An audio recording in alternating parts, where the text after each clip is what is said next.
సమంతకి pub గురించి అస్సలు తెలియదంట. అదేమిటి, అంత పెద్ద స్టార్ హీరోయిన్ అయి ఉండి పబ్ గురించి తెలియకపోవడం ఏమిటి అని ఆశ్చర్యపోతున్నారా? అది ఇప్పుడు విషయం కాదులేండి. సమంత చదువుకునే రోజుల్లో పబ్ గురించి వాళ్ళు వీళ్ళు మాట్లాడుకుంటుంటే వినడమే తప్ప ఎప్పుడూ చూడలేదంట. పబ్లో పార్టీ చేసుకుంటే చాలా మజా వస్తుందని సమంత ఫ్రెండ్ లావణ్య వాళ్ళ అక్క చెబితే విని తనకు కూడా పబ్కి వెళ్లాలని కోరిక పుట్టేసిందట. అయితే పబ్కి ఫ్రెండ్స్తో కలిసి వెళ్ళడానికి ప్లాన్ చేసుకున్నారట సమంత అండ్ ఫ్రెండ్స్ గ్యాంగ్.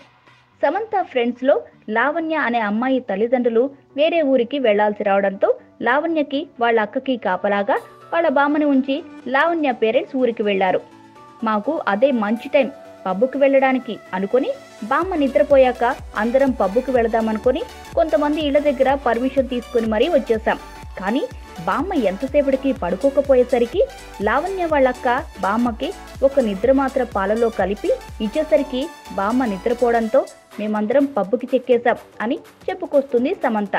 అయితే పబ్బులో ఎంజాయ్ చేశాం, కానీ ఆ రాత్రి బామ్మకి ఏదైనా జరిగితే ఆ బాధ మమ్మల్ని లైఫ్ లాంగ్ వెంటాడేదని దేవుడు ఎలాగో కరుణించి బామ్మకి ఏం కాకుండా చూశాడు కాబట్టి అందరం బతికిపోయామని ఇప్పటికీ నా లైఫ్లో అదో పెద్ద సాహసమే అని చెబుతుంది సమంత. అప్పుడు పబ్బుకు వెళ్ళాలంటే ఇంత హంగామా చేయాలి, కానీ ఇప్పుడు అలాంటిదేం లేదు. ఎంచక్కా పబ్బుల్లో ఫ్రెండ్స్తో ఎంత కావాలంటే అంత ఎంజాయ్ చేయొచ్చు కదా శామ్.